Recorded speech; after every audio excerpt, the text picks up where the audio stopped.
समस्त लोक सुखिनो भवन्तु। समस्त लोका सुखिनो भवन्तु। समस्त लोक सुखिनो भवन्तु। समस्त लोका सुखिनो भवन्तु। समस्त लोक सुखिनो भवन्तु। समस्त लोका सुखिनो भवन्तु।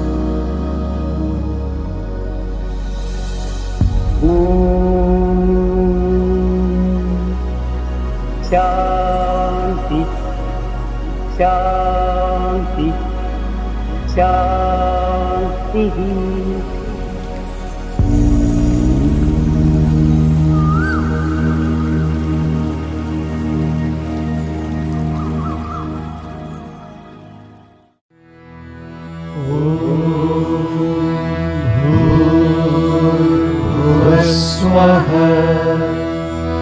तत्सवितुर्वरेण्यं भर्गो देवस्य धीमहि धियो यो नः प्रचोदयात्।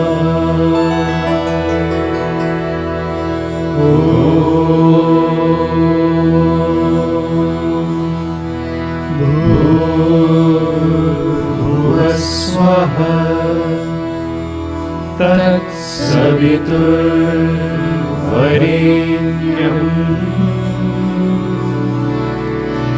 भर्गो देवस्य धीमहि धियो यो नः प्रचोदयात्।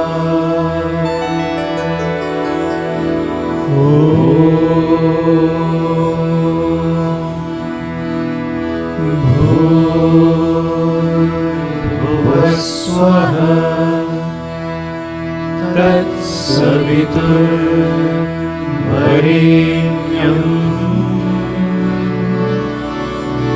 भर्गो देवस्य धीमहि धियो यो नः प्रचोदयात्।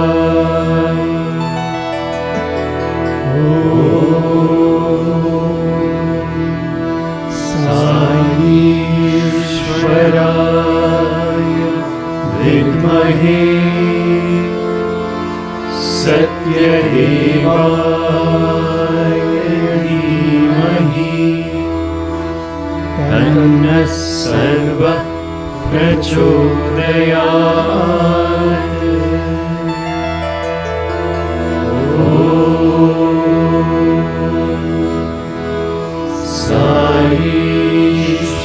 ईश्वराय विद्महे सत्यदेवाय धीमहि तन्नः सर्वः प्रचोदयात्।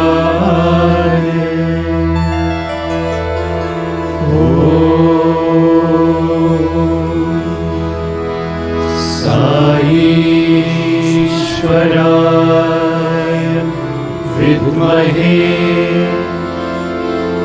सत्यदेवाय धीमहि तन्नः सर्वः प्रचोदयात्।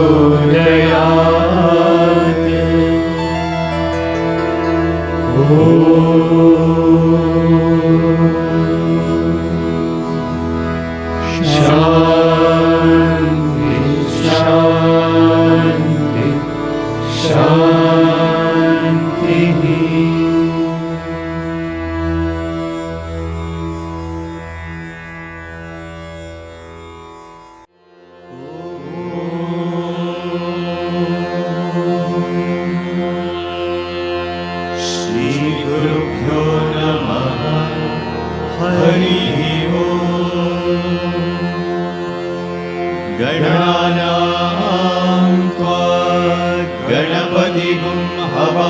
नमामहे कविं कवीनामुपमश्रवस्तमम् ज्येष्ठराजं ब्रह्मणां ब्रह्मणस्पत शृण्वन्नोतिभिः सीदसादनम् प्रणो देवी सरस्वती वाजेभिर्वाजिनीवती दीनामवित्रयवतु गणेशाय नमः सरस्वत्यै नमः श्रीगुरुभ्यो नमः हरिः ओम्।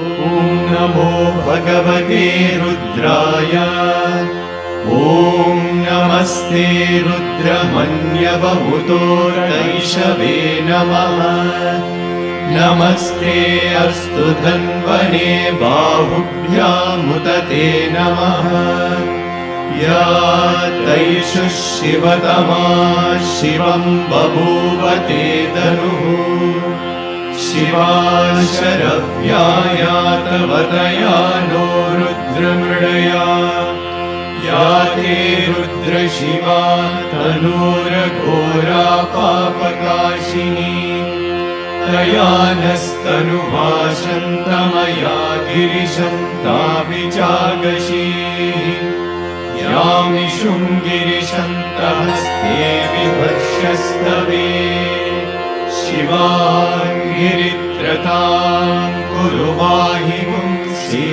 पुरुषं जगत् शिवेन वचसा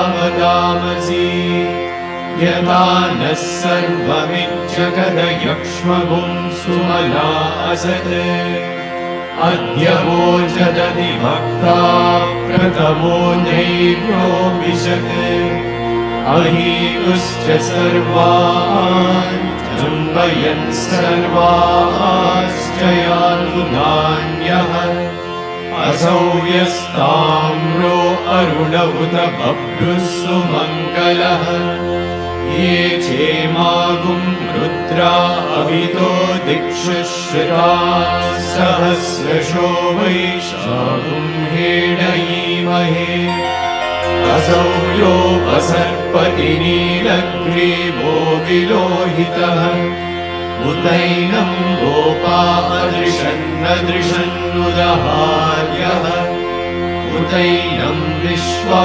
भूतानि स दृष्टो मृडयादिनः नमो अस्तु नीलग्रीवाय सहस्राक्षाय मीडुषे अतो ये अस्य सत्त्वानोऽहं तेभ्यो करन्नमः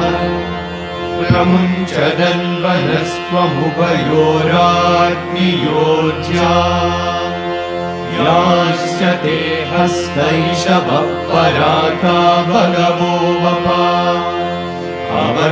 अवतत्यदनुस्त्वगुं सहस्रांशशतेषु ते निशीर्य शल्यानां शिवो नः सुमना भवा विज्यं दनुःखपर्दिनो विशल्यो मानवागुम्भुता अनेशन्नस्येषव आमुरस्य निशङ्गतिः या ते हेतिर्मीदुष्टमहस्ते बभूवते गनुः तयास्मान् विश्वतस्त्वमयक्ष्मया परिभुजा नमस्ते अस्त्वायुधायानादकाय कृष्णवे उवाभ्यामुदते नमो बाहुभ्यां तव धन्वने परिते धन्वनो हेतिरस्मान् वृणक्तु विश्वतः अतो य इषुधिस्तवारे अस्मन्निदेहितम् नमस्ते अस्तु भगवन् विश्वेश्वराय महादेवाय त्र्यम्बकाय त्रिपुरान्तकाय त्रिकाग्निकालाय कालाग्निरुद्राय नीलकण्ठाय मृत्युञ्जयाय मृत्युञ्जयाय सर्वेश्वराय सदाशिवाय श्रीमन्महादेवाय नमः। ॐ शान्ति शान्ति शान्तिः।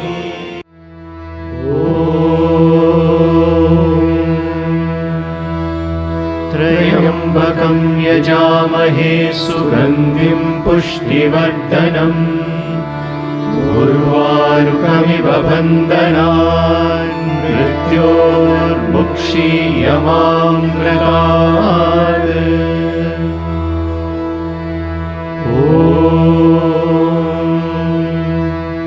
त्र्यम्बकं यजामहे सुगन्धिं पुष्टिवर्धनम् उर्वारुकमिव बन्धनान् मृत्योर्मुक्षीयमामृतात्।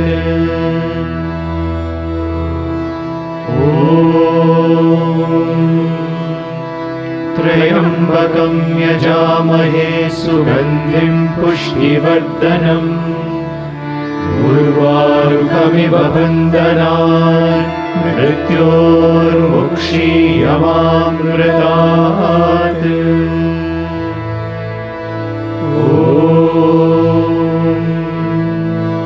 त्र्यम्बकं यजामहे सुगन्धिं पुष्टिवर्धनम् उर्वारुकमिव बन्धनान् मृत्योर्मुक्षीयमामृतात्।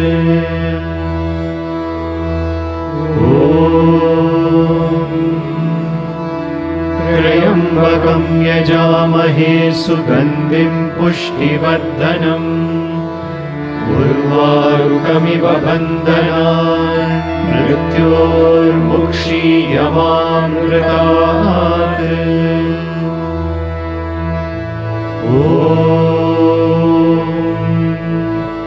त्र्यम्बकं यजामहे सुगन्धिं पुष्टिवर्धनम् उर्वारुकमिव बन्धनान् मृत्योर्मुक्षीयमामृतात्।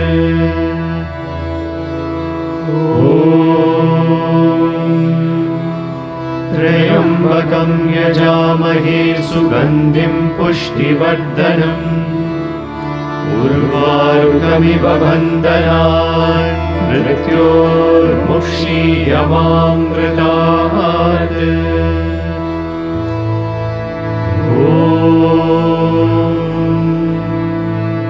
त्र्यम्बकं यजामहे सुगन्धिं पुष्टिवर्धनम् उर्वारुकमिव बन्धनान् मृत्योर्मुक्षीयमामृतात्।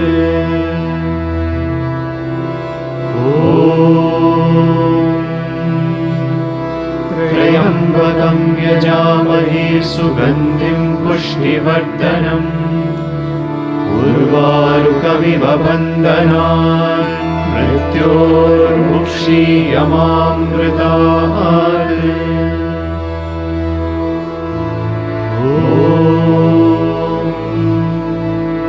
त्र्यम्बकं यजामहे सुगन्धिं पुष्टिवर्धनम् उर्वारुकमिव बन्धनान् मृत्योर्मुक्षीयमामृतात्।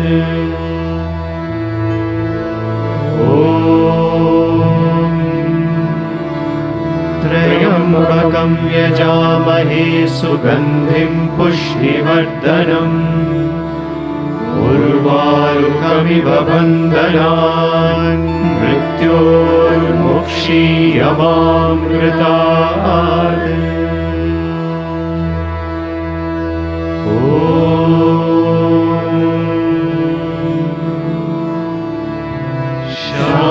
शान्ति शान्ति शान्तिः।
गणेशा तुम हो विघ्न विनाशा गणेशा तुम हो विघ्न विनाशा गणेशा तुम हो विघ्न विनाशा गणेशा पार्वती नंदन पाहि गजानन पार्वती नंदन पाहि गजानन पार्वती नंदन पाहि गजानन पार्वती नंदन पाहि गजानन प्रणव स्वरूपा पतिपुरीशा प्रणव स्वरूपा पतिपुरीशा प्रणव स्वरूपा पतिपुरीशा प्रणव स्वरूपा पतिपुरीशा पाहि गणेशा विघ्न विनाशा पाहि गणेशा विघ्न विनाशा पाहि गणेशा विघ्न विनाशा पाहि गणेशा विघ्न विनाशा तुम हो विघ्न विनाशा गणेशा विघ्न विनाशा गणेशा तुम हो विघ्न विनाशा गणेशा तुम हो विघ्न विनाशा गणेशा तुम हो विघ्न विनाशा गणेशा तुम हो विघ्न विनाशा गणेशा पार्वती नंदन पाहि गजानन पार्वती नंदन पाहि गजानन प्रणव स्वरूपा पतिपुरीशा प्रणव स्वरूपा पतिपुरीशा पाहि गणेशा विघ्न विनाशा पाहि गणेशा विघ्न विनाशा पाहि गणेशा विघ्न विनाशा पाहि गणेशा विघ्न विनाशा तुम हो विघ्न विनाशा गणेशा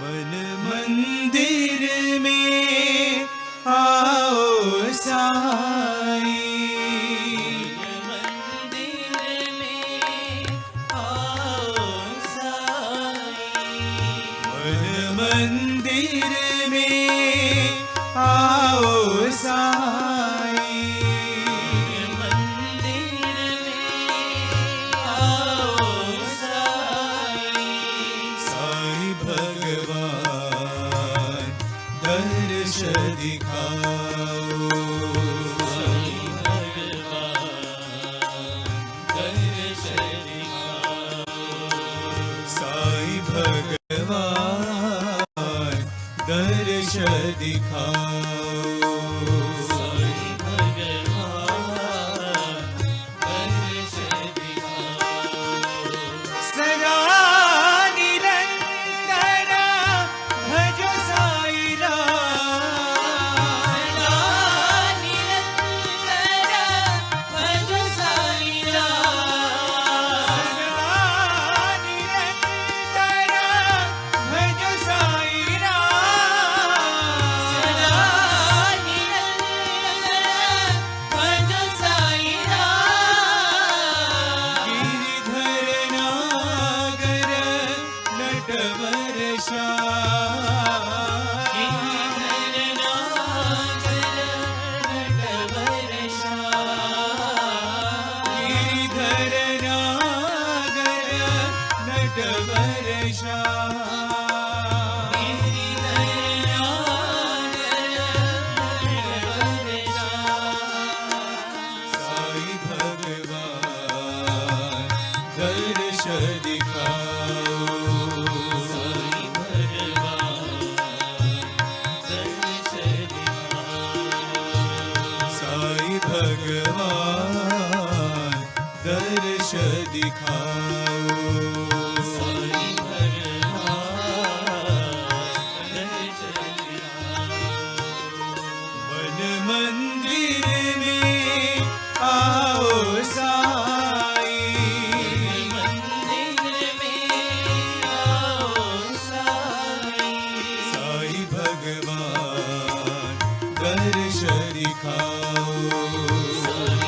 कृष्ण माधवा माधव कृष्ण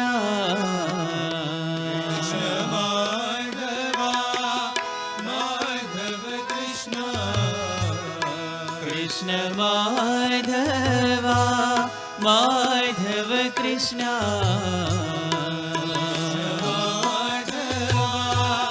माधव कृष्ण कृष्ण माधवा साई हरे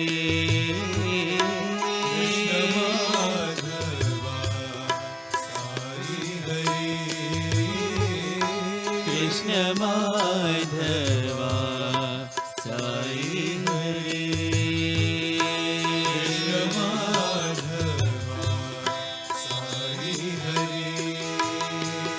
वृंदावन संचारी श्याम गोपाला श्याम गोपाला वृंदावन संचारी श्याम गोपाला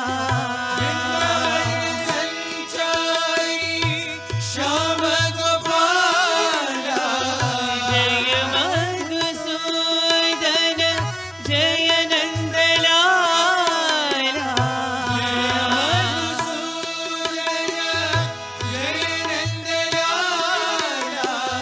जय मधुसूदन जय नंदलाला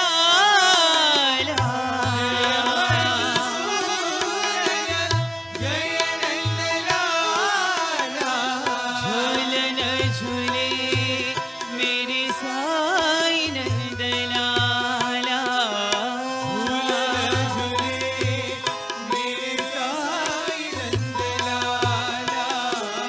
झूलन झूले मेरे साई नंदलाला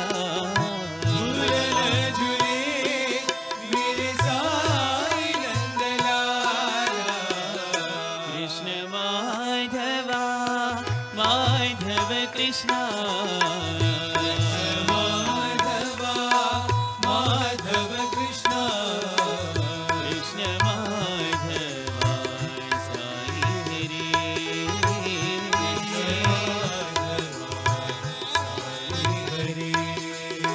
वृंदावन संचारी श्याम गोपाला वृंदावन संचारी श्याम गोपाला जय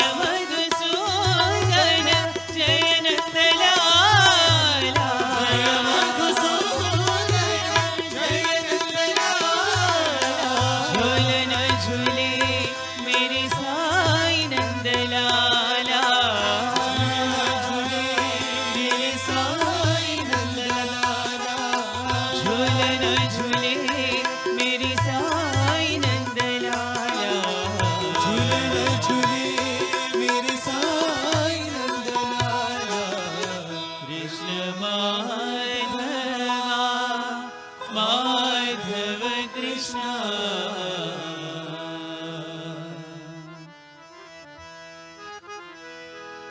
गोविंद बोलो गोपाल बोलो गोविंद बोलो गोपाल बोलो गोविंद बोलो गोपाल बोलो गोविंद बोलो गोपाल बोलो राम नाम बोलो हरि नाम बोलो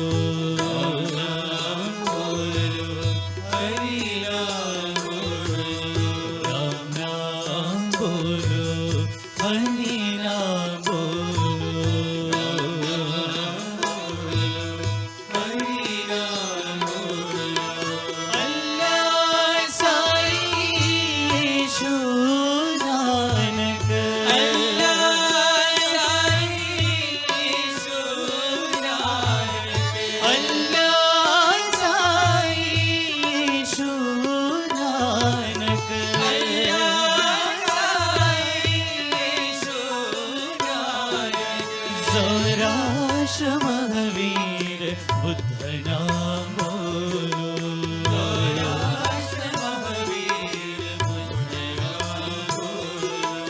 जोराष्ट्र महावीर बुद्ध नाम बोलो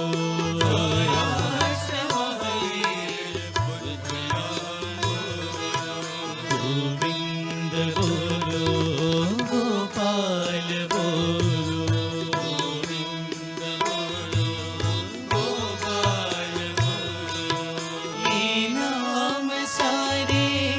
जीवन सहारे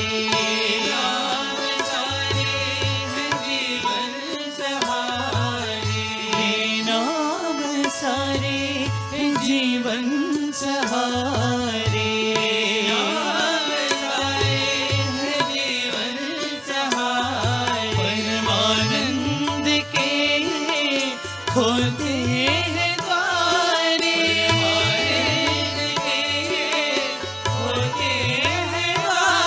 परमानंद के खोलते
जय सीताराम बोलो जय राधेश्याम मनवा बोलो जय सीताराम बोलो जय राधेश्याम हे मनवा बोलो जय सीताराम बोलो जय राधेश्याम हे मनवा बोलो जय सीताराम बोलो जय राधेश्याम जय सीताराम बोलो जय राधेश्याम जय सीताराम बोलो जय राधेश्याम जय सीताराम बोलो जय राधेश्याम जय सीताराम बोलो जय राधेश्याम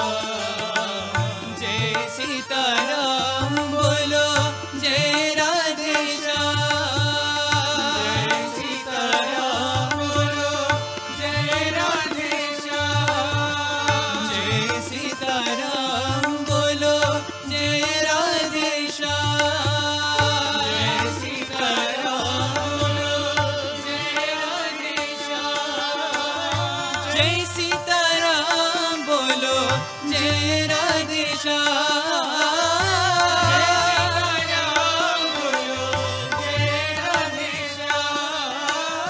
जय सीताराम बोलो जय राधेश्याम जय सीताराम बोलो जय राधेश्याम मनवा बोलो जय सीताराम बोलो जय राधेश्याम मनवा बोलो जय सीताराम बोलो जय राधेश्याम जय सीताराम बोलो जय राधेश्याम जय सीताराम बोलो जय राधेश्याम जय सीताराम बोलो जय राधेश्याम जय सीताराम बोलो जय राधेश्याम जय सीताराम बोलो जय राधेश्याम बोलो जय राधेश्याम जय सीताराम बोलो जय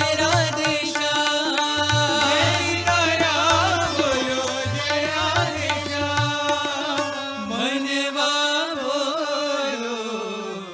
जय सीताराम बोलो जय राधेश्याम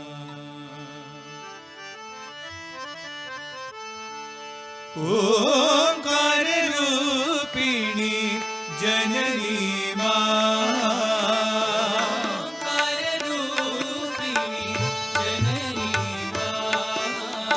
ओंकार रूपिणी जननी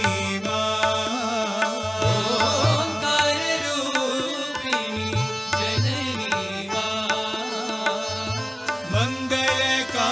मंगलकारिणी जननी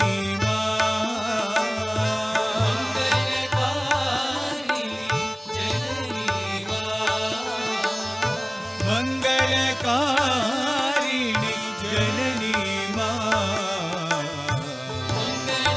मंगलकारिणी जननी ओंकार रूपिणी जननी ओंकार रूपिणी जननी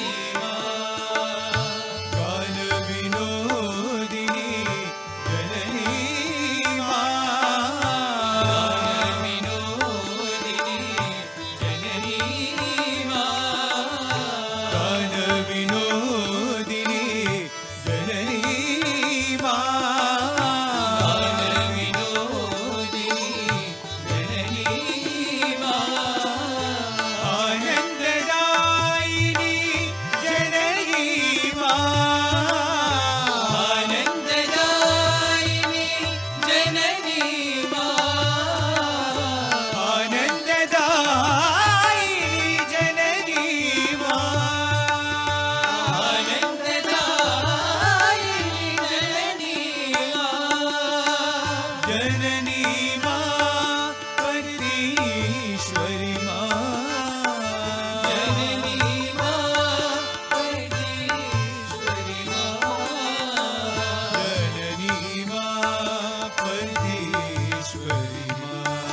परतीश्वरी माँ जननी माँ परतीश्वरी माँ जननी माँ परतीश्वरी माँ जननी माँ परतीश्वरी माँ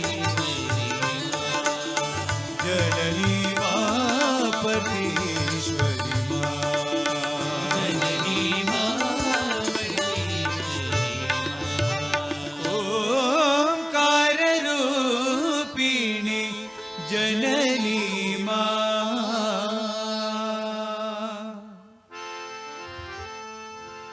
शंभो महादेवा शिव शंभो महादेवा महादेवा शिव शंभो महादेवा शंभो महादेवा शिव शंभो महादेवा महादेवा शिव शंभो महादेवा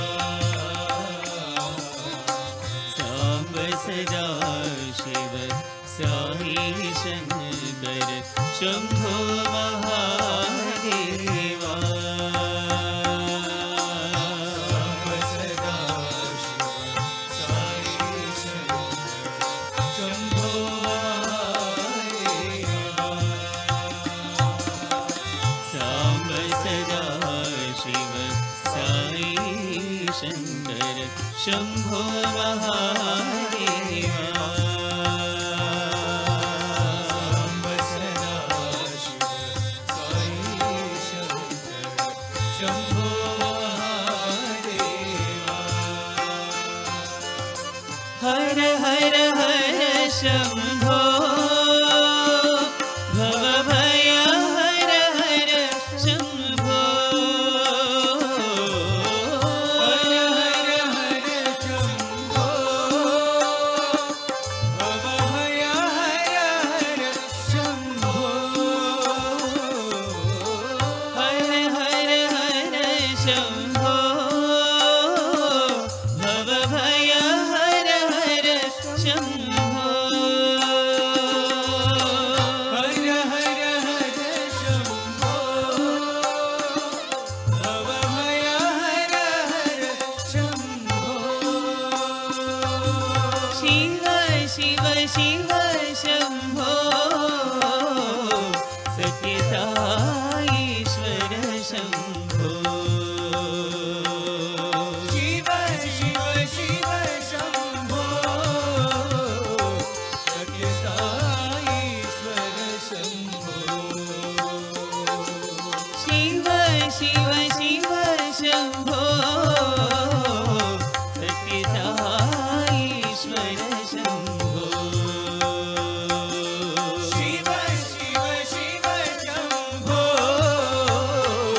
सत्य साईश्वर शंभो शंभो महादेवा शिव शंभो महादेवा महादेवा शिव शंभो महादेवा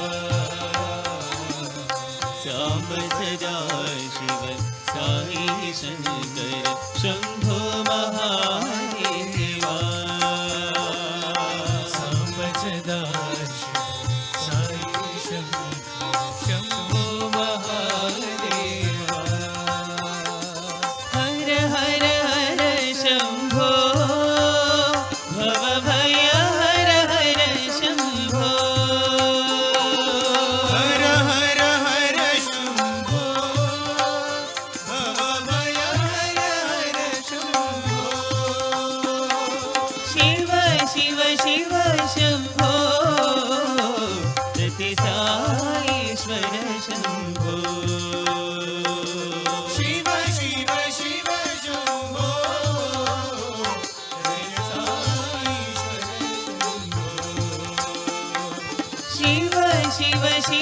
शम्भो सत्य साईश्वर शम्भो शिव शिव शिव शम्भो सत्य साईश्वर शम्भो शम्भो महादेवा शिव शम्भो महादेवा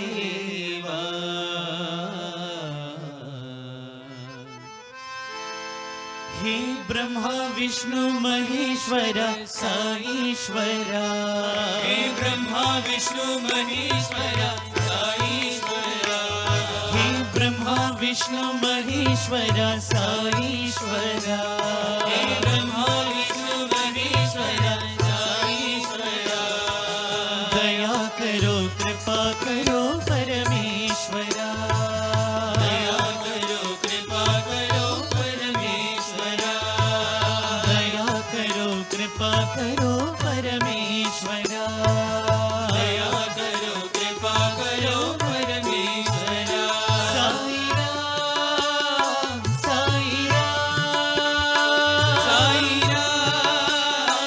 साई राम साई राम साई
केशव हे जय माधव हे केशव हे जय माधव हे नारायण हरि ओम नारायण हरि ओम नारायण हरि ओम नारायण हरि ओम परमात्मा अंतर्यामी परमात्मा अंतर्यामी परमात्मा अंतर्यामी परमात्मा अंतर्यामी नारायण हरि ओम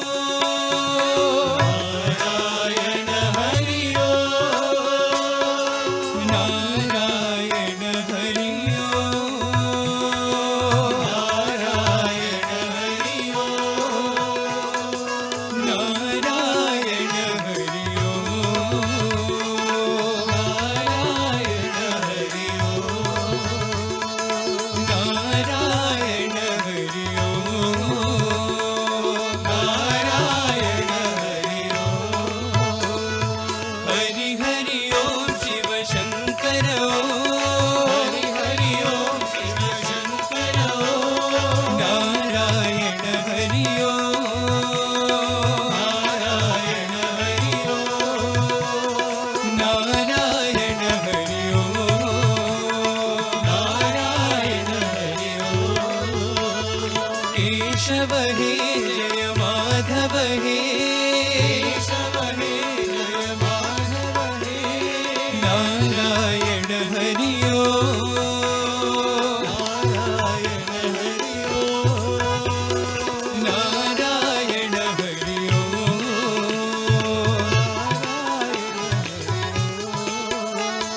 परमात्मा अंतर्यामी परमात्मा अंतर्यामी नारायण हरि ओम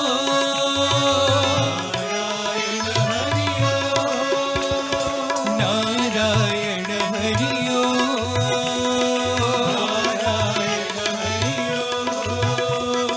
नारायण हरि ओम नारायण हरि ओम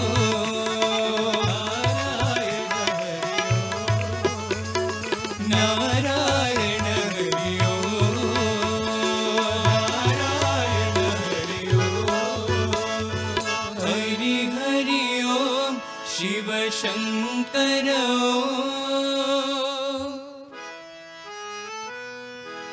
राम नाम बोलो साई राम बोलो साई श्याम घन श्याम जय बोलो राम बोलो साई राम बोलो साई श्याम घन श्याम जय बोलो राम नाम बोलो साई राम बोलो साई श्याम घन श्याम जय बोलो राम बोलो साई राम बोलो साई श्याम घन श्याम जय बोलो राम नाम बोलो साई राम बोलो राम बोलो साई राम बोलो राम नाम बोलो साई राम बोलो राम बोलो साई राम बोलो साई श्याम घन श्याम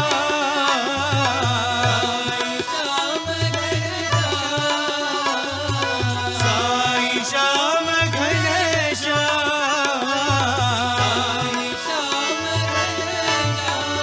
राम नाम बोलो साई राम बोलो साई श्याम घन श्याम जय बोलो राम बोलो साई राम बोलो साई श्याम घन श्याम जय बोलो राम नाम बोलो साई राम बोलो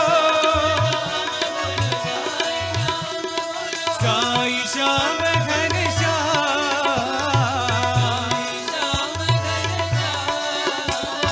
साई श्याम घन श्याम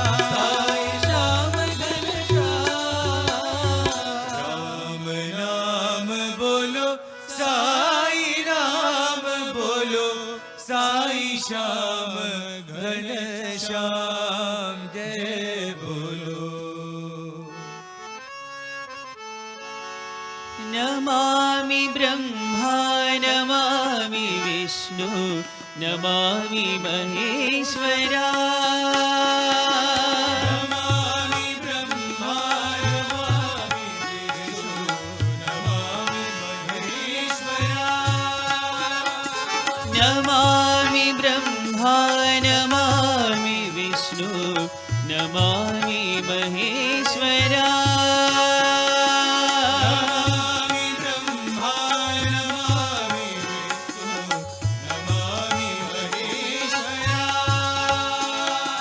स्मरामि ब्रह्मा स्मरामि विष्णु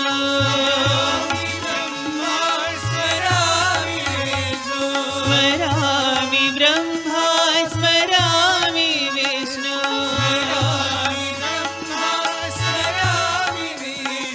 स्मरामि साईश्वरा।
जगदीश्वरी लोकपालिनी जगदीश्वरी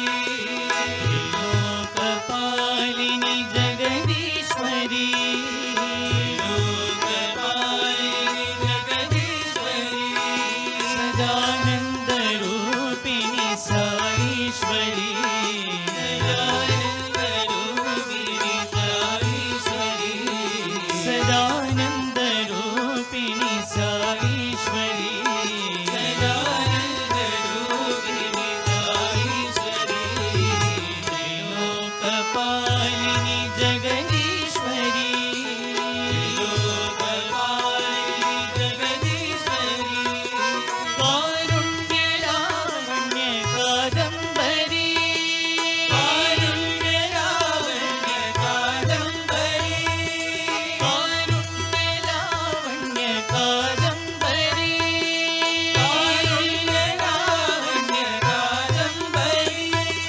परमेश्वरी अम्ब शिव शंकरी परमेश्वरी अम्ब शिव शंकरी पुट्टपर्तीश्वरी अम्ब शिव शंकरी परमेश्वरी अम्ब Shiv Shankari त्रिलोकपालिनी Jagadishwari त्रिलोकपालिनी Jagadishwari Sadanand रूपिणी Saishwari Sadanand रूपिणी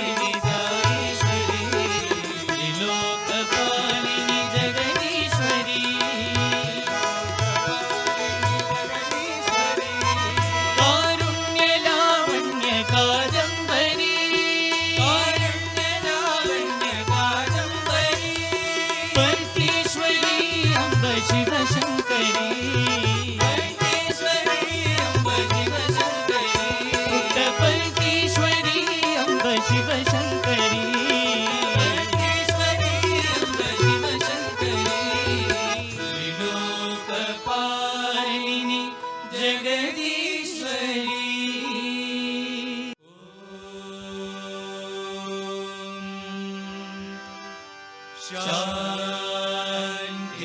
Shanti, Shanti. A very warm Sairam to all the brothers and sisters and elders gathered here this evening. On one occasion, when Bhagwan was talking about the nature of divine love, he said that there are three qualities when it comes to divine love.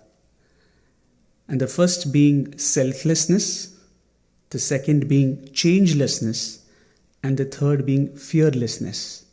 And Swami said that these three aspects is the very nature of divine love.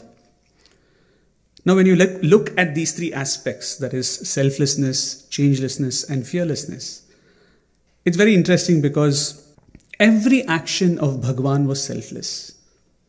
And we've heard that time and again.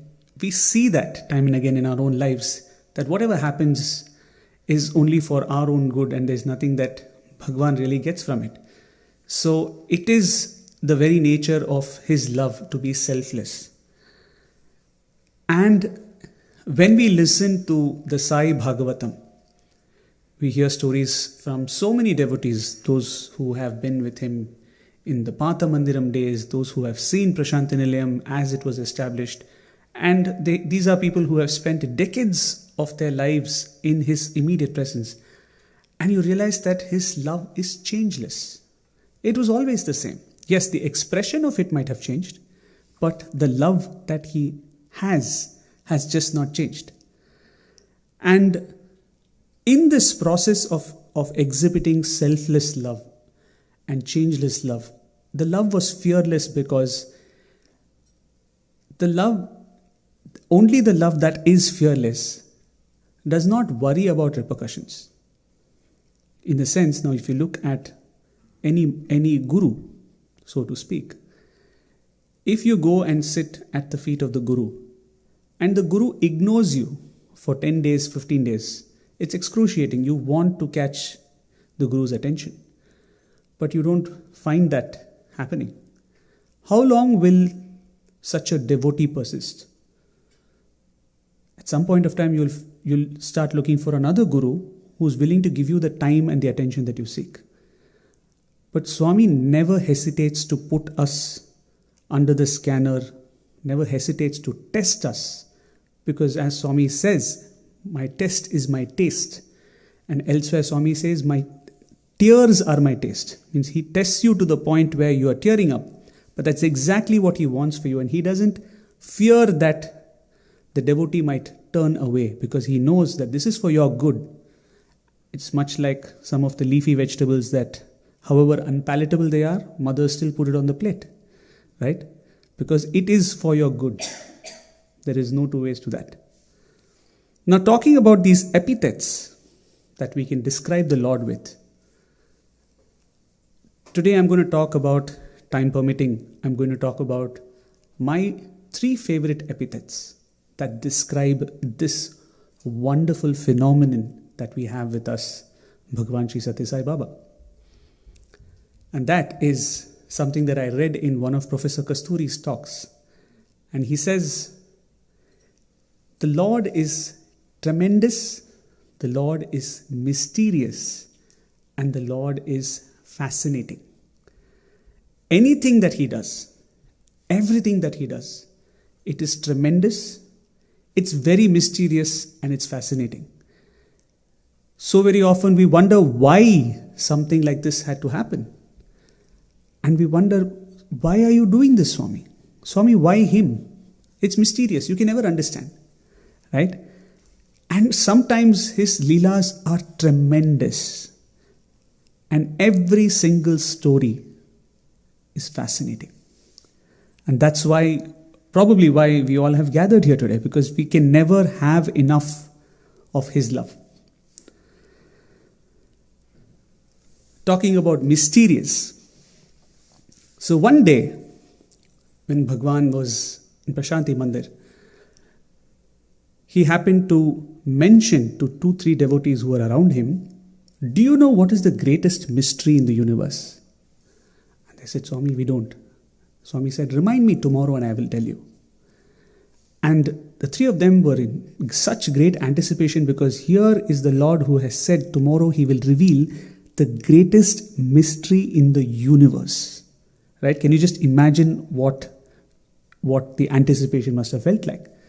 The next day comes and Swami is apparently very busy.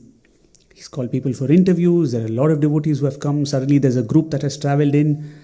And these three people are trying to catch his attention to remind him, but the day ends without them getting that opportunity.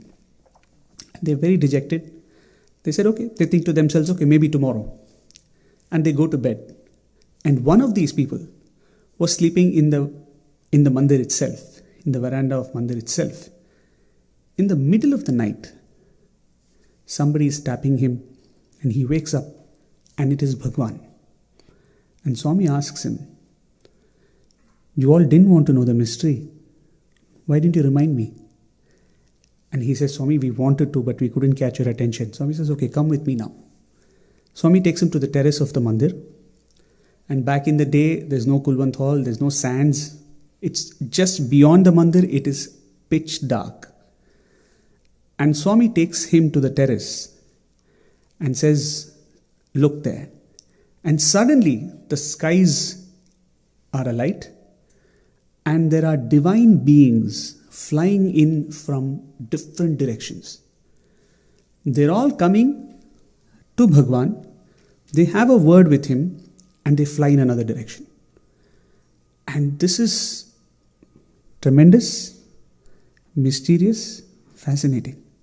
And this devotee is not able to he thinks he's hallucinating. What is this? What are these beings? And from divine beings, he starts seeing ghastly beings, things that look so fearsome. And he's not able to set his eyes on these forms.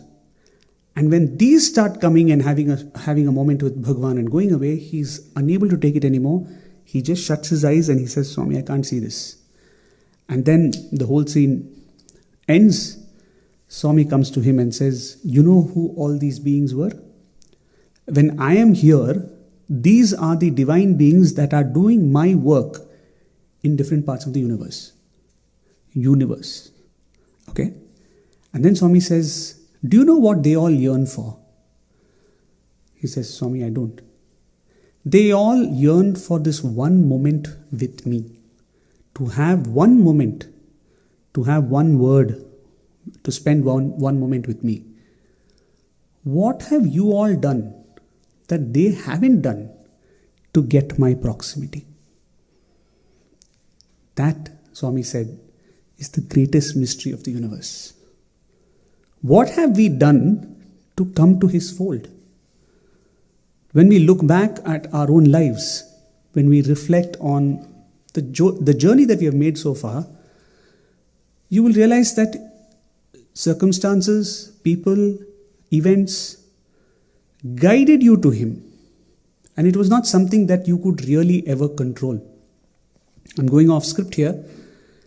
The first pujari of Prasanthi Nilayam was someone from Bangalore whose two daughters had heard of this Sai Baba phenomenon and wanted to go and meet him and have darshan. And this old man, he was already past his 50s, he was a Brahmin who was a priest, and he said, I'm not coming to see some Baba. No way. But the daughters persist and say, you don't have to come. Just give us company because we are two ladies who can't travel alone. Come as an escort. He says, okay, but I will not step inside. Once I come there, you can't force me to do anything. Terms and conditions accepted.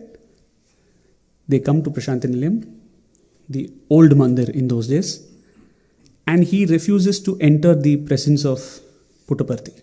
He sits outside. They go into the Mandir and he hears bhajans and he hears all of that. And curiosity draws him. He goes into the Mandir just to take a peep at what is this Baba, who is this 13, 14-year-old kid that these ladies have been obsessed with and come all the way. He goes and takes a look and he faints. There's a big commotion, and now the two ladies are worried. They brought their father all the way, and he's fainted. And Swami comes and says, don't worry, just take him and put him inside. Swami takes him inside a room and asks him to be put on the cot. And for the rest of the evening, Swami is giving him 2 sips of coffee every now and then. And he's telling the daughters, don't worry, he will be like this for a while. He will get better. He takes a while to recover. He eventually gains his consciousness. His daughters are now relieved. Okay, let's go away. This is done. It's too much for my father to take. And he says, you both can go back to wherever you came from. I'm not leaving this place. He says, when I stepped in there, I saw the Lord Shiva, whom I have been worshipping all my life. Where do you expect me to come leaving him? And he did stay on. He was the first pujari of the Mandir. And he never left Prasanthi Nilayam till he reached Bhagwan. So how the call comes, how he pulls us, if we just think about it, we will realize that it has always been him. And it has always been his love that has drawn us to him. And it's been tremendous, mysterious and fascinating. In fact, when you hear any Leela of Swami, one thing that will strike you will be the timing of it. Right? It's never a second soon, it's never a second late. In fact, we think it's not yet come. But it's only hindsight that teaches us that when it happens, it was the exact time that it had to happen. And that's the time that it was waiting for. In fact, I was sharing with Kamal sir when we were on the way about something that happened in my life in 2020. The timing of it is tremendous, mysterious and fascinating. That's why those 3 epithets are my most favorite, because anything that he does has always been this and more. So coming to his love, which is what I started with, the nature of his love, the power of his love. The Lord and his devotee, it's a divine love story, which we all share. It's a love story that features all of us. It's a love story that is unique to each and every one of us. And it is true, it's a true story. And whatever I share today, I'm sure there'll be something very similar that would have happened to someone here. And that is what makes it so fascinating, because how can someone find a unique way to establish a one-to-one relationship with every single one of us? It is unique, but it is universal. There'll be something that makes you feel, yeah, I also had a story. I also have something like this which happened. Yet it's not the same. So this love story began, as Swami himself says, when he decided to create man. Because Swami says, I separated myself from myself to love myself. The only reason we exist is because God thought he wanted to separate himself to make another so that he could love the other. And therefore, the only thing that we really should be doing is loving him back. Because it is for that bond of love that he created us in the first place. So this is our story that we will be sharing. This is our story of divine romance. And from this lovely story is what I will be reading a few chapters from. So that's the agenda for the evening. This incident happened in the 1970s when one time Swami decided to send some of his students to Italy for a tour. And these students whom he had picked, he had called them and said, I'm sending all of you with Mr. Craxi, who was a devotee from back in the day, and said, I want all of you to go to Italy with him. The students whom he picked were they were blessed. They felt so happy that Swami had picked them. But there was one among them who didn't show inclination. And he privately confessed to Swami, saying, Swami, I don't want to leave you and go. I don't want to leave you and go that far away. Please don't ask me to go.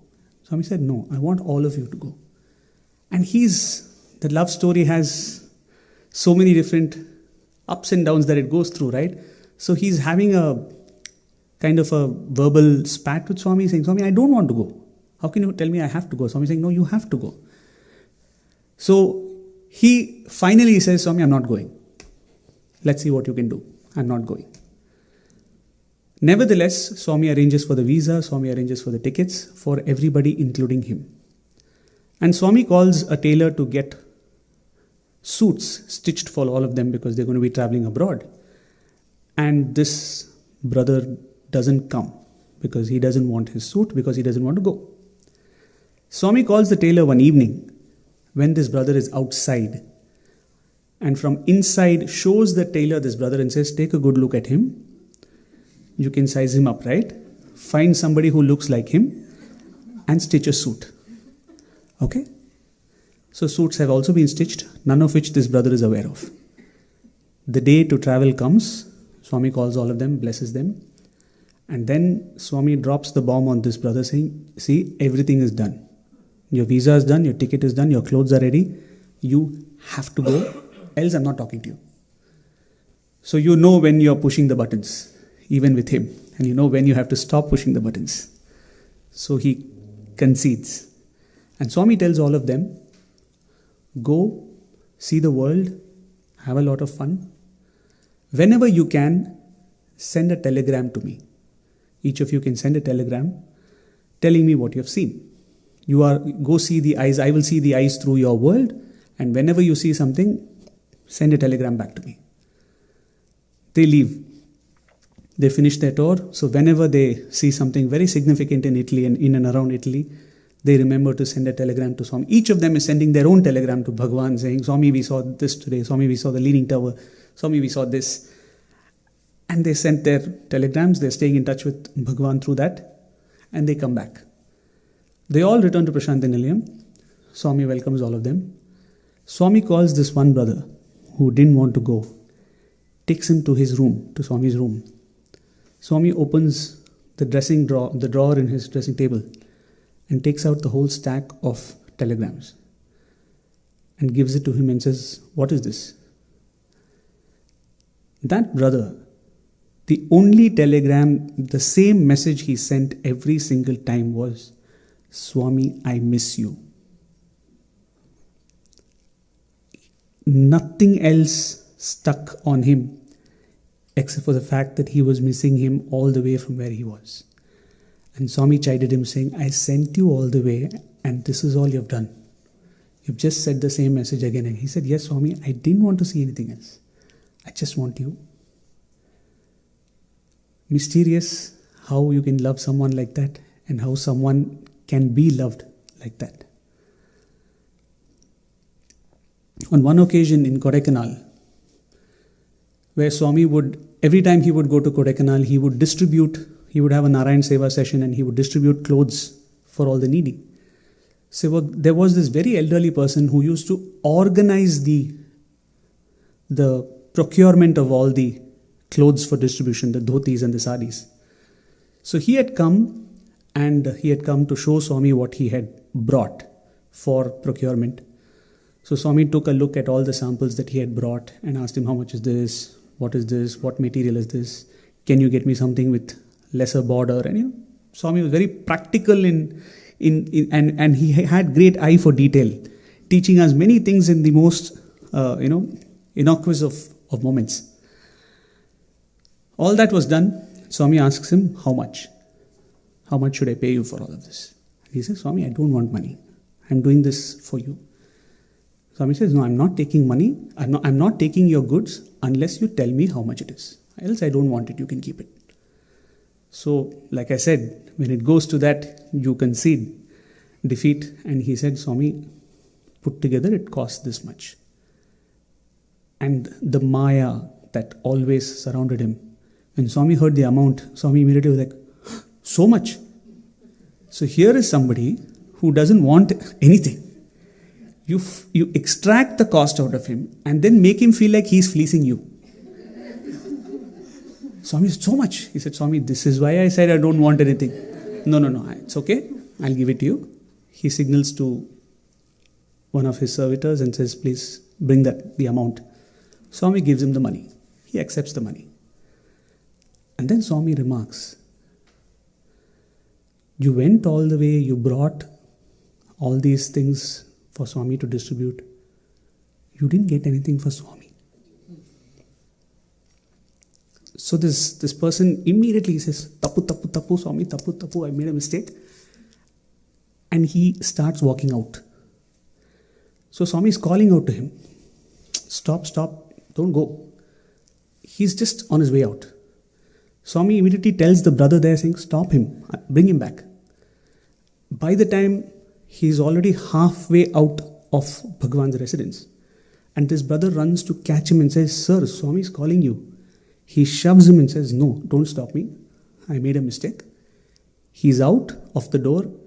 His car is there in the portico. He gets into the car and he's gone. So this brother comes back and says, Swami, I tried. I couldn't stop him. Swami says, it's okay. Let him go. 2 days later, this gentleman reaches in the afternoon. And he sends word through that brother saying, please tell Swami I've come. And so he says, Swami, he has come back. Swami says, get me a plate. So he goes to the kitchen and gets a plate. Swami saying, no, not this. I want something bigger. I want a bigger plate. And he says, Swami, it's just lunch has just ended. So all the plates have gone for wash. Give me some time. I'll find something bigger. Swami says, no, I'll come. Swami goes to the kitchen and says, get me my plate. Swami takes his plate and says, serve food on this plate. Swami serves the food on the plate, has the food served, keeps it on the table and says, now call him. He comes in. Swami says, sit. Swami says, eat. And this sir knows that it is Swami's plate. He says, Swami, I can't eat from your plate. Swami says, no, eat. Just eat, don't talk anything. So he insists and gets a smaller plate and takes the food off Swami's plate and he starts eating. And then Swami tells this brother, do you know, from the time he left here, he's not slept, he's not had a drop of water. All that he has been going about is making sure that he could buy the best cloth, dye it in orange for Swami and come back. That's why I want him to eat, because he's not eaten in 2 days. So when you're obsessed with the Lord, when you want to love Him so deeply, when I heard this story, I couldn't stop crying, because how can you love Him with that much of... I mean, how much can our heart beat for Him? How much more can our heart beat for Him? And when we love Him like that, look at how much He loves us back. He gives multifold. We think we are loving Him a lot by doing something like this, but He says, no, I can love you more than that. And then you feel your love is small in front of His love again. One day, Swami is returning from darshan in Prasanthi Nilayam. And as it used to be, he would walk back with all the letters that he would collect at darshan. And as he was coming back, there was this brother who would wait outside Bhagwan's residence, and if Swami indicated, would go and collect the letters so that he could take it off him. And when he went, he saw that Swami was holding letters on his left hand, and there's something else in his right hand. And when he reached, Swami gave him the letters which were in his left hand. And the first thought that struck him was, Swami would never give anything with the left hand. It's a very regular practice, right? We always like to give with the right hand. So it struck him saying, it's very odd. In these many years, I've never had Swami give me something with his left hand. So taking the letters, he held out his hands again, because there was something else in Swami's right hand. But Swami just does that and says, no, I'm not handing it to you. And that also surprises him, because Swami would give it, because that is his job, to collect whatever Swami is bringing back. But he left it. Swami comes in, Swami goes to his residence, and Swami leaves that bag in his room in the first floor. So this brother was very intrigued, saying, what is there in that bag? He didn't even want to hand it to me, and he has gone straight up and left it in his room. The next day, in the afternoon, mid-afternoon, Swami calls this brother, a couple of others, and he says, come sit. And they're all seated around Swami. Then Swami tells his brother, go upstairs, on my table, that bag is there, bring it. So he says, okay, so now I am going to know what is in that bag after all. He brings the bag, he gives it to Swami, Swami opens it. It's a dirty brown, rather it's a bag that was at some point of time white, and it has become brown. That's how old the bag is.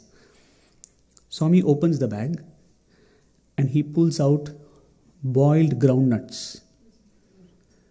And Swami gives a fistful to each of them. Swami takes a fistful and he says, eat. And they're all eating. And this brother who narrated this to me, he said, so the first thing that the two of us started doing was we were opening the nuts and giving it to Swami. Right? Swami saying, no. The joy of eating groundnuts is peeling it yourself. Don't spoil my joy, I won't spoil yours. So he says, mid-afternoon we had this mini snack session. And he said it became such a beautiful session because after some point of time, that rule got broken. Swami is peeling and giving them, they are peeling and giving Swami. And he said at one point, Swami's robe was full of the peels, the skin. And as he was trying to take it off, Swami said, leave it, we'll sort that later now, you just enjoy. So for a good 20-30 minutes, they're eating groundnuts. Swami says, enough. He closes the bag and he says, go keep this bag upstairs. He goes back to keep it. Session ended very beautifully. And then Swami tells them, this is a lady who's been coming here for many years. And when she used to come back in the day, the families who would come would actually pitch there was no accommodation. They would just stay there in the sands of where Kulwant Hall exists. Each would bring their own groceries, their own pots and pans, and just make food right there for themselves. And she was one such lady who came, and she saw that there were people who were able to cook and go offer to Swami. And she was not somebody who could do it because she never came equipped for it. So she told herself, what can I bring for Bhagwan?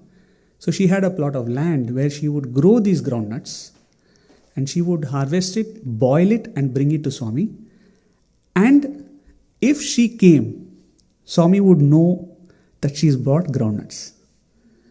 And the bag, Swami then tells, this bag she's been bringing for a very long time, that's the identification mark when I see.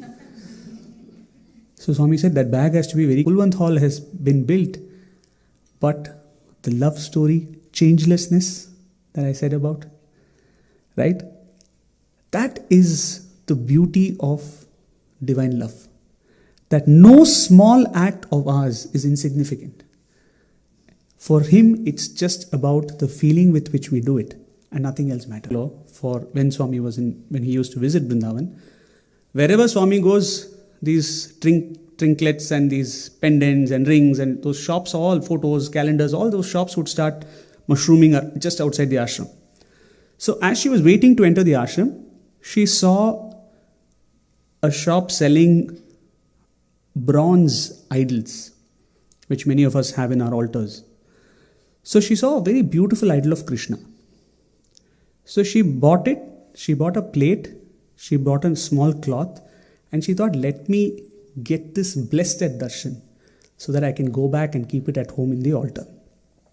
She goes inside, she sits for darshan, and as she's waiting for darshan, she keeps opening the cloth to admire that idol because she fell in love with it the moment she saw it.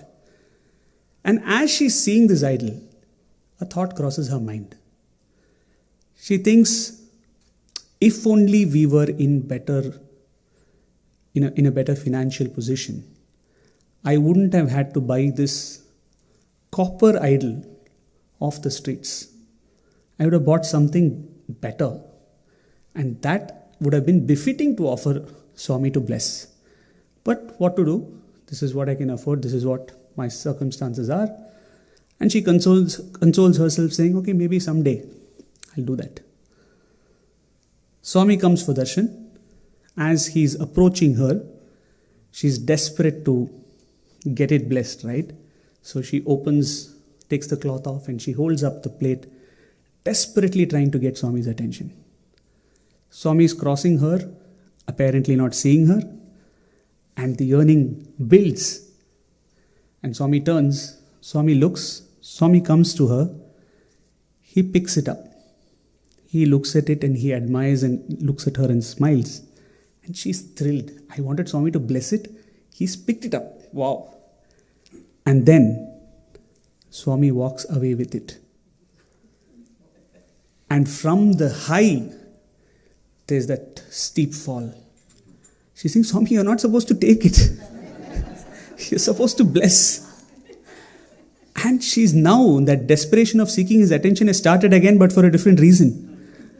And Swami has walked away. And Swami suddenly turns to her, gives her that smile, and tosses it, and it lands on her lap. And now from the depths, again you're back to the high, saying, Swami, thank you. You gave it back. And Swami is gone. And then she looks down and she picks it up. It's now a gold idol. So when this story was told to me by one of my teachers, he says, the first thing that we will all say is the miracle that Swami did, which was he picked up a copper idol and he threw it back and it was a gold idol. He said, yes, that's a miracle, no doubt. But that's nothing. The real miracle is the faith that he instilled in that lady, that I know your every thought. You just have to think, and if you need it, it will be done. And he says that is more priceless. The faith, the gift of faith is more priceless than all the precious things that we can find in the world. Isn't it?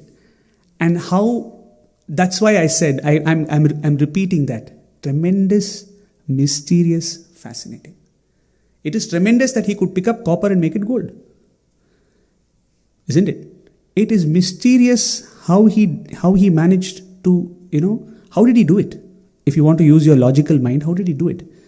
But what's fascinating is the experience that the person had and the kind of, the moment in a moment, the fact that he can just tell you that I'm there for you. So from the mundane to the magnificent, there's not a thing that he can't do. So I told you some stories of magnificent stories. These are definitely in the Sai Bhagavatam. These are such beautiful stories of his presence. And I told you, I will tell you that he's beyond time. Right? Now, it's very easy for us to sit and think, yeah, it was nice, it's very beautiful, very moving, very touching, so nice, but ... ellipsis. That was when he was in the physical. How do we know that now? I'll give you an example of how he is beyond time. I will give an example of how he is beyond time when he was in the physical itself to start with. And I was a personal witness to this. So in 2009, when Swami had gone to Kodaikanal, he had picked, like every year he would pick a few students to go with him. A few of us had gone with him that year. And on that trip, Swami consented to visit the house of a gentleman, a devotee. And though Swami had been going to Kodaikanal for many years, he had not visited him for a long time. He used to visit, but it had been a long time since Swami had visited his house. And that evening, Swami said, I'll come, tomorrow evening I will come to your house. The devotee was very happy. He made all arrangements. And that evening, Swami took all of us as well as we went to that devotee's house. He's waiting at the door for Swami to come in. Swami enters. Swami is being wheeled in. He has just entered the threshold. Okay?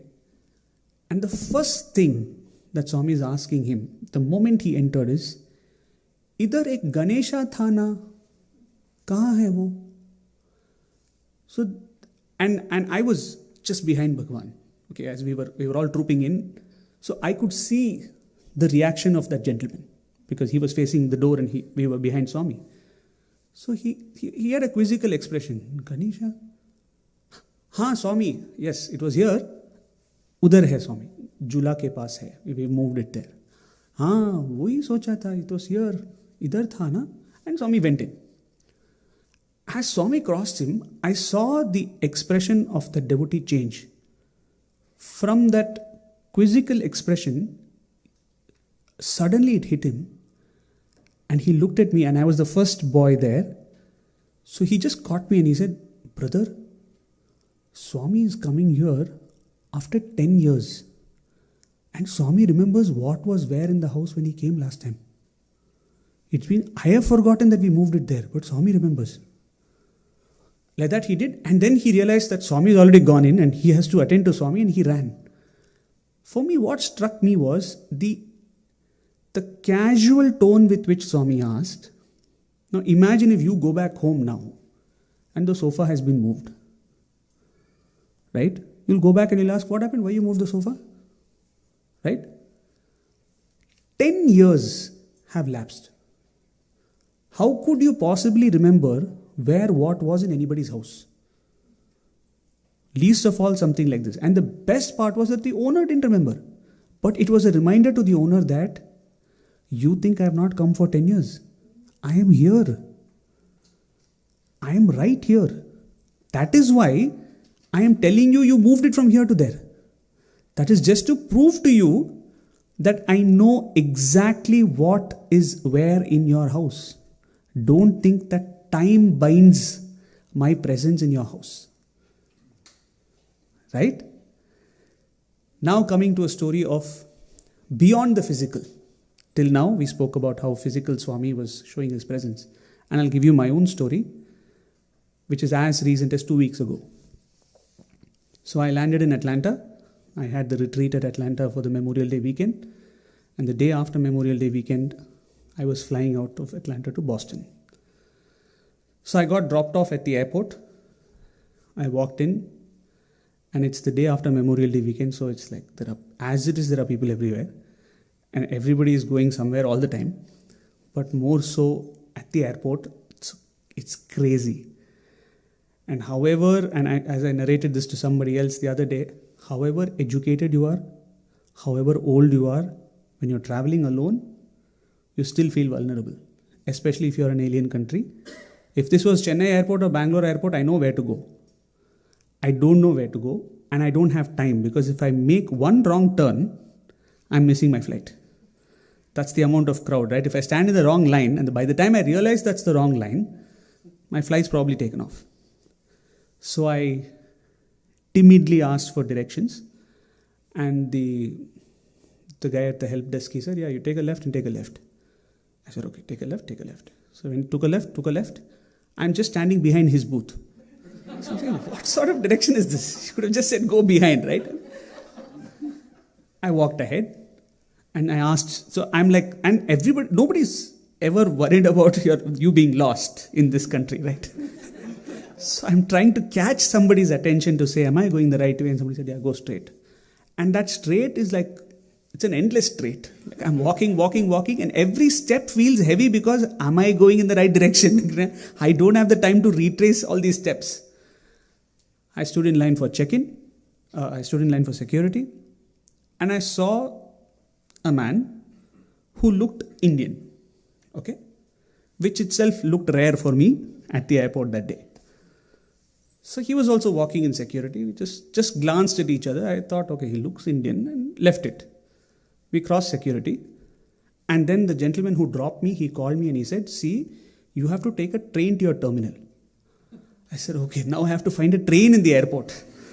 Okay, now how do I find the train? So I crossed security. I said, where do I find the train? They said, yeah, go straight. Again, here we go, going straight again. So I go and I asked Terminal E, and he said, yeah, go down one of the platforms. There'll be a train that takes you to Terminal E. I said, okay. So then when I was asking this question, this guy whom I had seen, he crossed me. I saw him cross me, but he was going. And I don't know if I can, blindly follow him because I don't know where he's going. So I go down. I find the platform for the trains that go to Terminal E. A train comes.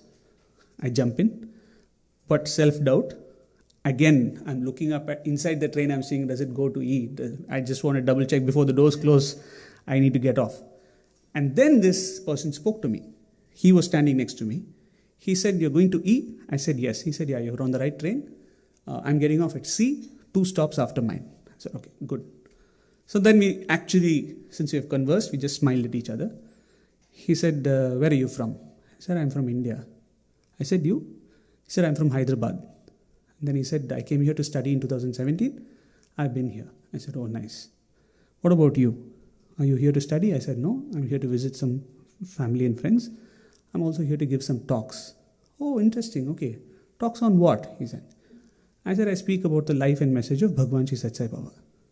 He looked at me and said, you saw this bag? You see this bag? I bought it at the stores in Prasanthi Nilayam. What? I'm not carrying a bag that I brought it to the stores at Prasanthi Nilayam. I said, really? He said, yeah. My parents are devotees. They're in Hyderabad.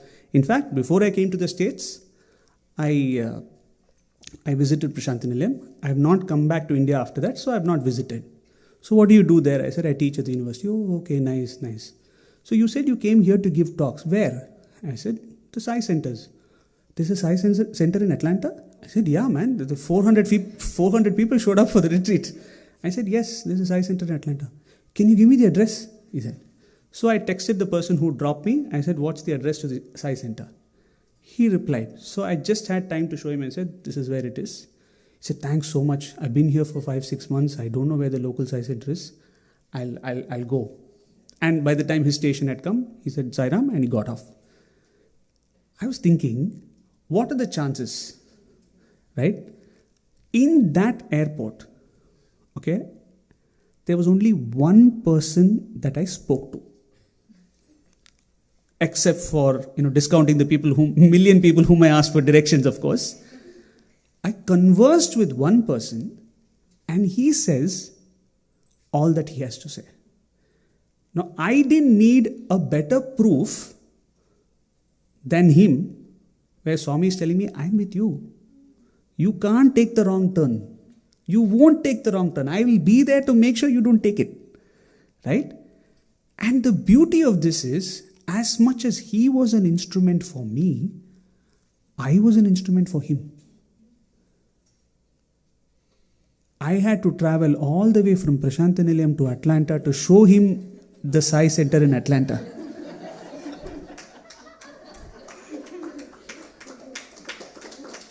That's why I said tremendous, mysterious, fascinating. You can call this a coincidence, but the more you look at it, the more you realize it cannot be a coincidence. It can't be dismissed as a coincidence because there were at least 10,000 people in that airport. At least. And at least a few hundred people in that train. And why should he, of all the trains, why should he catch that one? Of all the places in the train, why should he come and stand next to me? Right? So, it's 9 o'clock already. So, so maybe I have time for one more story. And then we'll probably close with that. So, as Auntie introduced that I did my PhD in 2019, this story goes to that time when I was completing my PhD. So this was in 2018, I think. Yeah, it was in 2018. When, as part of my thesis, I wanted to interview a few cricketers because my thesis involved the history of Indian cricket. So I thought it would add some meat to my argument if I had some inputs from people who actually play the game. So I had an uncle who took me to a gentleman who said, that can be done. I can get you to meet a few of them. You come in the first week of March. Come with a week in hand because it may not happen on the same day. So, give yourself a few days this way, that way. And I'll get you to meet some of them. So I go back to Prasanthi Nilayam. I start planning for that 1 week that I need to take off. I made sure I finished my syllabus, that I could afford to miss a week of classes, give some assignments and things like that. When I was reading for my thesis, one day I was reading an article, a research article, which had a reference to one book Okay. And when I go to the bibliography and I look up that book, the name of the book was 22 Yards to Freedom by a particular author by name Boria Majumdar. Okay, he's very famous in sports circles. So I was very surprised because in 5 years of reading, including reading Boria Majumdar's other works, I never came across this book. So I was thinking, wow, this is a big lapse in my literature review, because I should have known that such a book exists. So I Googled up to see if I could find a copy of this book. And sure enough, it was a limited edition, so it was available on Amazon itself. But the cost of the book was 23,000 rupees. It felt like it was a lot because I don't know what is there in the book, right? You don't know if you want to buy a book for 23,000 and realize it really doesn't carry the references that you need. So I was in two minds. Should I buy? Should I not buy? Now suddenly, because I never knew about this book, it looked like this book was very important. Then I calmed down and I told myself, till 10 minutes back, this book didn't exist in your life. Suddenly, all your decisions are revolving around this book. Just forget you saw the reference. Just forget it. Let it go. It didn't pretend like it didn't happen. Continue your thesis as is. I thought that was the best thing to do. I forgot about the book. I continued to do my work. So now cut to that 1 week that I was supposed to be in Chennai. I land in Chennai. I get that person's number from my uncle. I call him. He doesn't take my calls. Okay? So then one day he picks up and he says, come there and wait there. I go and wait there. Nothing happens. He says, sorry, yesterday I couldn't arrange. Tomorrow you come here and wait here. Go there, wait there. Nothing happens. So I realized that he overpromised, that he was not in a position to make anything happen. So the whole week went like that. And at the end of the week, I was very frustrated because I said, I just wanted to do this as part of my thesis. Why can't it just fall in place? And I planned for 3 months to make this 1 week happen, and it's not coming together. It was time for me to leave for Parthi the next day. I had to return back to work. So I looked at the picture in my room. I looked at Swami's picture in my room and I just gave him a stare and said, this is not fair, right? You could have made it happen. If you wanted to, you could have interceded and made sure that work for my thesis happens. And then I said, okay, what's done is done. I thought I'll pick a book from my cupboard for reading on the way in the airport when you have to wait in the flight. So I opened my cupboard. I'm just going through, I'm not even paying attention to the books. I'm just trying to figure out if there's anything that I can take. And as I'm just looking at that shelf, my eyes fall on a book, 22 Yards to Freedom. So I'm thinking, I'm imagining. Okay, eyes are playing tricks. And I say, okay, no, something is sitting here. What is this book? I pull the book out. It is 22 Yards to Freedom by Boria Majumdar. Okay? I open the book. It's in mint condition. It's not been opened. I mean, you can make out, right, when you've opened and read a book. It's not been opened. I open the book. The first page, it says, December 2004. And it says, Happy birthday, Sidhu. Lots of love, Poppy. It doesn't say with love, Baba, if that's what you're expecting. It said lots of love, Poppy. I don't know who that Poppy is. And I keep telling the story because it goes out on YouTube, hoping that someday one Poppy will see the story on YouTube and say, I am that Poppy that you're looking for. I was sitting and racking my brains to recall who is this friend of mine, Poppy. 2004, I was doing my undergrad. Oh, did I have a classmate? Did I have a friend? Somebody's mother? Somebody's sister? No. In 2004, the cost of that book was 495 rupees. Cost apart. Okay. I have no idea how that book is sitting in my cupboard. And Mind you, in 2006 is when I joined Bhagwan's University.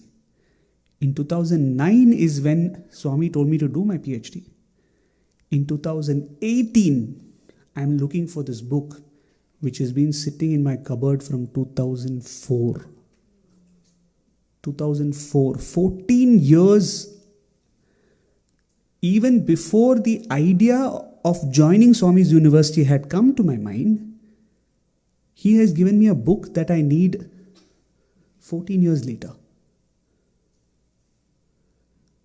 Can you logically explain this? Tremendous, mysterious, fascinating. That's why I said it's my most favorite epithets, because it sums up everything for me. I didn't even have an idea of joining Swami's university. The book has already reached me. So, in a sense, coming back to that divine love, he gives everything we ask for. Selflessness, because it gives whatever we ask. And Swami himself says, I give you whatever you ask, so that one day you ask what it is that I have come to give. Right? In the Mangala Arati, we sing Ashrita Kalpalatika. In the first paragraph, we say Ashrita Kalpalatika, the wish-fulfilling creeper. Just ask, it's yours. He will give it. You have to wait. When it has to come, it will come. But it will come. You asked, it will come. But you can't dictate the timeline also. But he is a wish-fulfilling creeper. But, brothers and sisters, the next word is Apad Bandhava. Why? Because in our limited thinking, we may tend to ask for things that may not be the best thing for us. And in that case, the only thing that can save us from what we get is him again. He will give. Because you have asked, Tatastu, it's yours. But you may have to suffer with it as well. Because you asked. You asked for it. Rather than just waiting for what it is that he wants to give. And therefore, we also pray to him to say, Swami, you fulfill my wishes, but please save me if I'm asking for the wrong things. How can this story ever end? Even if we say all good things must come to an end, this particular story can never come to an end. The only thing that can bring it to an end is the time that has been given to share this legacy of love, this love story. At this point, when I am going down to Swami for thanking him for this opportunity, I feel the import or the real meaning of what Adi Shankara said when he went to Varanasi. So when Adi Shankara went to Varanasi, he apologized to the Lord for 3 things. And the meaning of that is what I'm feeling right now. He apologizes for 1. He says, I came here though you are everywhere. For that I apologize.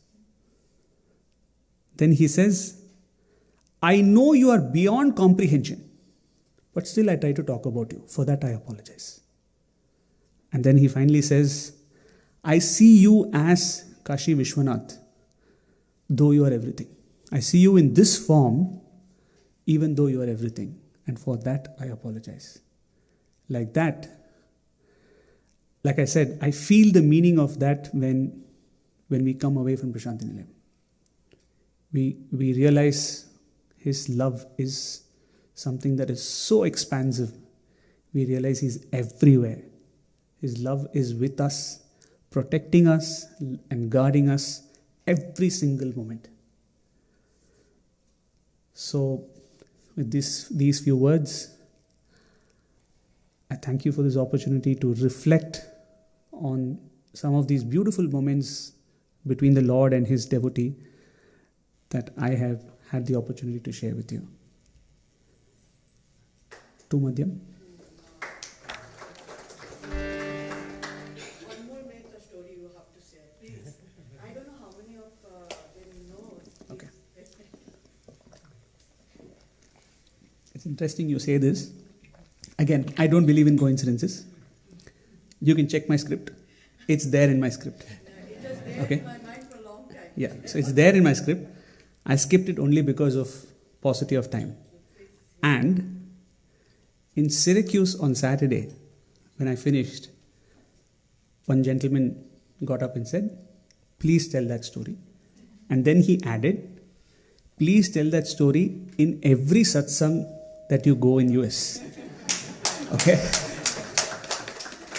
I did follow his advice on Sunday at Shelton. I willfully skipped it today, but Swami says, no, not happening. You have to do it. I hope we have the time for it though. Yes. Okay. So in 2015, and like she already seems to be aware of it, it's on YouTube. So I'm sure there are others in the audience who also are aware of it, but it's Swami's will that it has to be shared again. In 2015, I had a dream one morning. And in my dream, it was a festival day in Prasanthi Nilayam, and I want you to please note this fact that it was a dream, because when I get into the narration, it is a real event that happened to me in that sphere, in that world. And so my narration can make you think that it happened in the flesh, but it happened in the dream, and it is real. So it was a festival day in Prasanthi Nilayam, and Swami came for darshan, and he called me, and he called two more boys for an interview. He said, come in. And I turned back, I saw the two brothers, and three of us went in. We just sat around Bhagwan. I've never had an interview in this form. In that form, quite a few times. And every time the interview room looks different. Okay, so I don't know what it looks like. So we sat around Bhagwan, and in my mind I thought, I might forget many of the things that Swami says, so let me take my phone and let me put on the recorder app and keep it on Swami's table. Let it record. I did it. I opened my phone, I put the recorder app and kept it next to Swami's table. Swami picked it up. And he saw my home screen. It was a picture of Swami. You can see my phone even now, it's the same picture. Swami looked at the picture and said, not bad, you have my photo. You know what he means by that, right? You could have had anybody else's photo. He was very impressed that I had his photo. I said, Swami, it's always been this photo. And then Swami in great detail explained when that photo was taken. It's a black and white photo which was taken when Swami was supervising the construction of Prasanthi Mandir before 1950. And Swami said, so-and-so took the photo. I remember he took it from here. There's a lot of dust falling, so I had a towel around my head, and all of that he described. Swami said all that and kept the phone back. Then he started talking. And then Swami said, many things he spoke, but what I could remember, Swami said, wrong is wrong even if everybody is doing it. And right is right even if there is only one person doing it. So you should always do the right thing, even if you are the only one doing it. You should be like that Africa boy, Swami said. The example he gave was, you should be like that Africa boy. So when Swami was saying this, I knew what he was referring to. I don't understand how I could have known, because all he said was Africa boy, and I said, okay, Swami, you should be like him. But the other two boys didn't understand. So when I looked at them, they were seeing stars. They didn't know what Swami was referring to. So Swami said, tell. So I explained to them. Now how do I know? But in full awareness, I'm explaining to them. I'm saying, brothers, Swami is talking about one student called Anmol Mehta. And this boy, there was a strike at his workplace. He didn't want to participate in the strike because he thought it was not the right thing to do. So he stood his ground and did not participate in that strike. Swami is saying you should be like him. And then Swami says, see, yeah, like that. And Swami acknowledged and that I did, know the right tale. He said, yes, atla undala, you should be like that.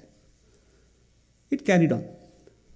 I woke up and the first thing I checked was my phone to see if anything got recorded. Nothing. Okay. But it was very strange that in the dream I'm knowing some story I'm telling about some guy, Anmol, who's this guy, he didn't strike at work. It didn't make sense to me at all. Okay. And a couple of days later, my Professor Bhagya sir, whom some of you might have had the opportunity to hear, him and I were at college, we had a free hour. We were sitting in the lawns and we were talking. And I told him, sir, 2 days back I had one dream. Very strange dream, sir, of Swami. I described the whole thing. And he said, how do you know what happened with Anmol? I said, I don't know. But in the dream I knew, sir. I was fully aware. He said, do you know anybody called Anmol? I said, I think I had a batchmate whose name was Anmol Mehta, but I have not seen him in like 6-7 years. I don't know where he is, what he is doing, nothing I know. Very strange. He also said, very strange dream. It ended there. The conversation ended there. A week later, sir is coming to college from home. He's coming to college in the morning. He approaches the gate at college and he sees a girl and a boy are standing there. A couple is standing there outside the gate. As he approaches, that boy stops sir and says, Sairam sir, I am an old student. I've come to Parthi for the first time with my wife. I am coming for the first time after Mahasamadhi. She's coming for the first time to Swami and to Parthi. I wanted to show her the college where I studied. Can I go in? And sir says, see, usually girls are not allowed inside the men's campus. But today is an exam day. No boys are there. It's an off day. It's a study holiday. Nobody is there. You go to the director, campus director, and take permission. If he permits, you can just show her around. He says, where do I go? And sir shows him the way to the director's office and sir has gone to his cabin. Okay, they part ways. Some 20 minutes later, this couple comes to sir's cabin, which is in the other building. They find his cabin, they come, the boy says, sir, I met the director, he permitted, I showed her around the campus. I just wanted to come and thank you because you showed me what to do. So out of courtesy, sir said, sit. So the two of them sat. So sir has told him, see, I don't remember names, I don't remember faces, I'm getting old. So many boys I've seen, so I don't know you at all. What is your name? He says, Anmol Mehta. So sir says, okay. So immediately the bulb went off for him also. So then he said, okay, so where are you now? He says, I'm in Nigeria. So now this was too much for sir to take. Okay. So immediately he asks him, pardon me for asking this question. Don't feel it's a weird question to ask. But was there any strike in your workplace? He says, no, nothing like that, sir. Nothing of that sort. Okay, leave it. I just wanted to check. It's okay, leave it. Then his wife nudges him. He says, no, that incident happened. No, maybe he's talking about that. And he says, yes, sir. It was not a strike, but what happened? Tell me. So Anmol says that his team, his colleagues, decided that they will oppose something that the management wanted to say. That something about the management and them, they were not having a good time. So they decided the next day they're going to storm the cabin of the manager and garrow him and basically make him go like a mob. And Anmol felt that what they were asking for was not right. He said, what you guys want to do is not right and what you're asking for is also not right. But he was in two minds because if he goes with them, he antagonizes the management. They'll think that he's also subscribing to the same thought. If he doesn't go with them, he's crossing paths with his teammates. Because they'll be like, oh, you decided to be on their side, unnecessary complications. So Anmol comes back home and he's fully confused, not knowing what to do. And then Anmol tells sir, sir, I really didn't know what to do. I prayed to Swami. And what I did was, sir, next day I just bunked work. I took off. So both sides didn't see it wrong because I was not happy. They did go and fight, but I was not there. Both sides didn't take it amiss. That's what, sir, that's what happened. But why are you asking this question? Then sir asks him, do you know your classmate Siddhartha? He says, no, I don't remember anybody like that. He says, okay, now please know this. He had a dream last week, and in his dream, Swami mentioned you. Swami mentioned this incident and told that that's how everybody should be, that you should do good even if you're the only one doing it, and you should not do bad even if you should not do the wrong thing even if everybody is doing it. So sir, then when he told me, I didn't get to meet Anmol. He left after that. But sir told me when he communicated this to Anmol and the whole experience to Anmol, he said Anmol and his wife broke down and they were uncontrollably crying. Because for Anmol, he was saying, sir, I'm coming after Mahasamadhi. What more proof do I need that he is watching over me? That he is with me. I thought I'm in Nigeria, I'm so far away, but he seems to know. And how he has made me know that he knows everything that's happening in my life. And for the wife, it must have been she must have, I can only imagine what would have happened to her when she heard this, right? How do you explain this? You come to a strange country, you come to a strange place, first time, and somebody's telling you what happened in your house in Nigeria. And look at the beauty of how it's been woven. How I knew it in my dream, no idea, right? I shared this dream with only one teacher in the entire town, not even campus. In the entire town, the only person I shared this with was Bhagya sir. 1 week later, this guy comes all the way from Nigeria to Prasanthi Nilayam. And on a holiday, on a college holiday, he bumps into him. He bumps into the only teacher who knew about it. And at that point, they still parted ways. He sent him to the director's office and he went to his cabin. This guy came back all the way to thank him, which he need not have done. So there are no coincidences and there is no understanding how much he is with us. In fact, at the risk of repeating myself, I'll end with this story. There was a great singer of yesteryears in Prasanthi Nilayam by name Mohan Rao.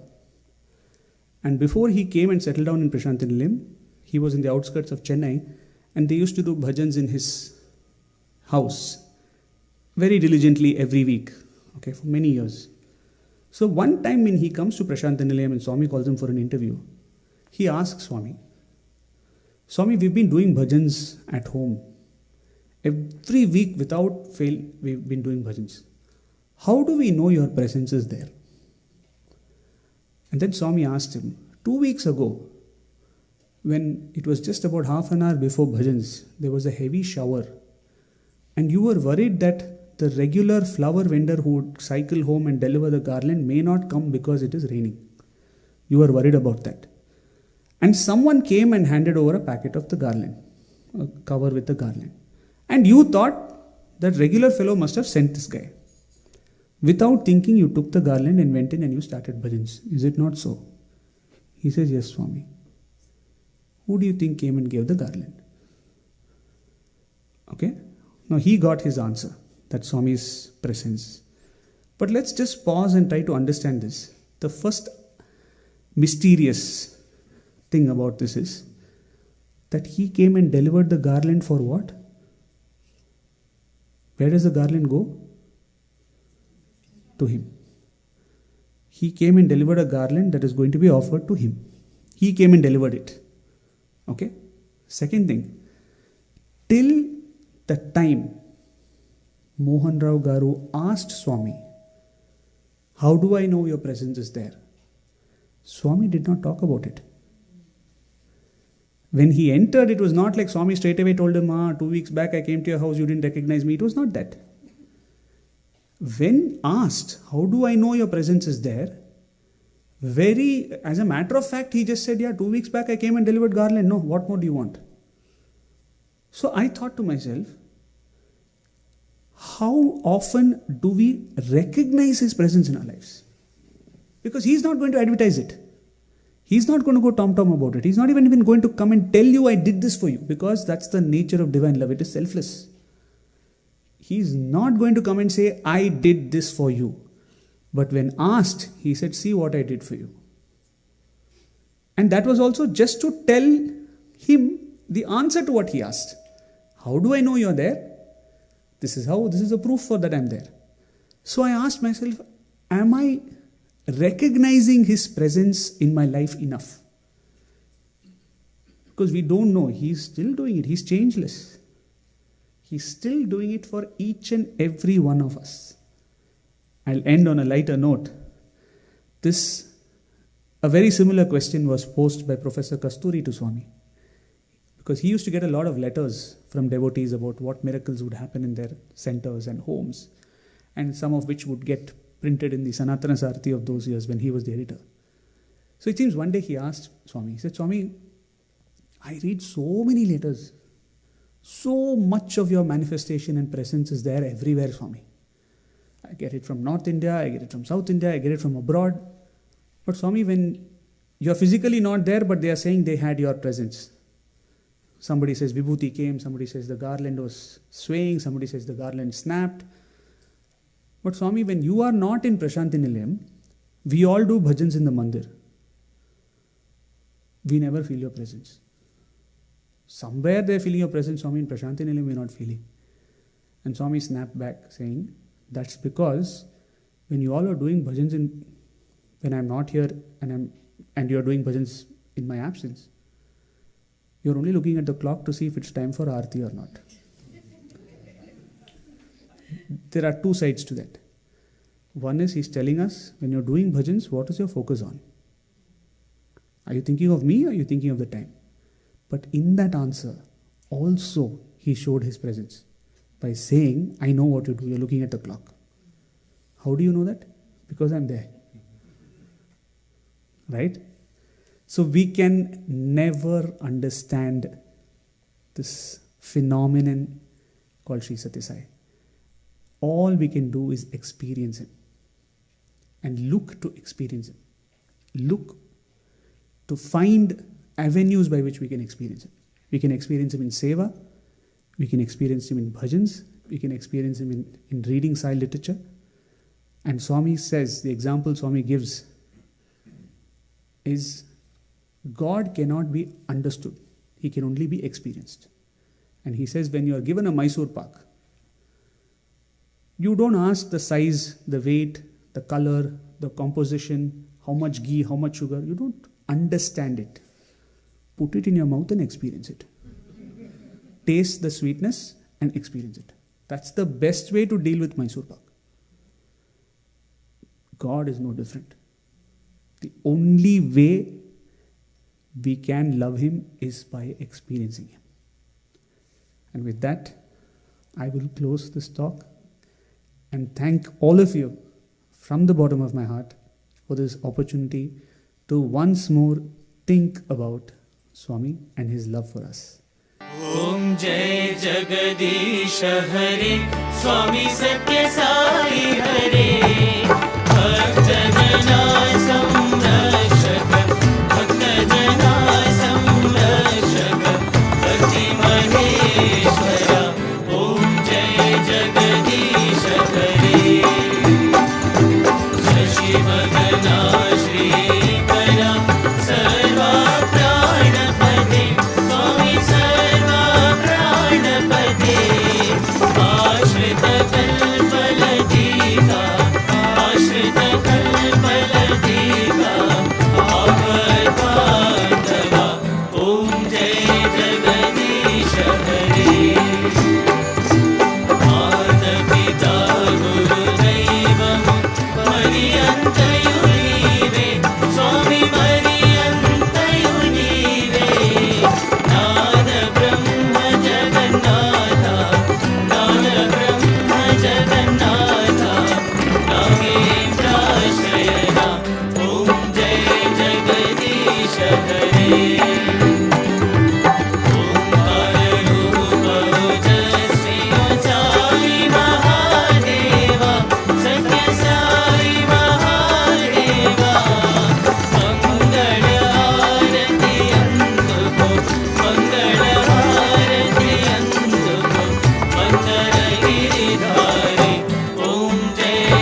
सुखिनो भवन्तु।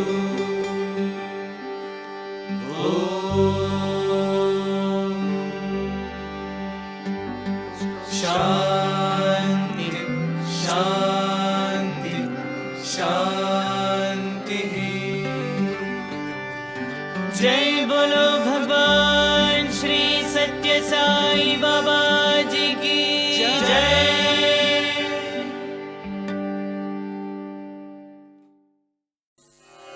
ॐ साईश्वराय विद्महे सत्यदेवाय धीमहि तन्नः सर्वप्रचोदयात्। ॐ साईश्वराय विद्महे सत्यदेवाय धीमहि तन्नः सर्वप्रचोदयात्। ॐ साईश्वराय विद्महे सत्यदेवाय धीमहि तन्नः सर्वप्रचोदयात्। ॐ साईश्वराय विद्महे सत्यदेवाय धीमहि तन्नः सर्वप्रचोदयात्। ॐ साईश्वराय विद्महे सत्यदेवाय धीमहि तन्नः सर्वप्रचोदयात्। ॐ साईश्वराय विद्महे सत्यदेवाय धीमहि तन्नः सर्वप्रचोदयात्। ॐ साईश्वराय विद्महे सत्यदेवाय धीमहि तन्नः सर्वप्रचोदयात्। ॐ साईश्वराय विद्महे सत्यदेवाय धीमहि तन्नः सर्वप्रचोदयात्। ॐ साईश्वराय विद्महे सत्यदेवाय धीमहि तन्नः सर्वप्रचोदयात्।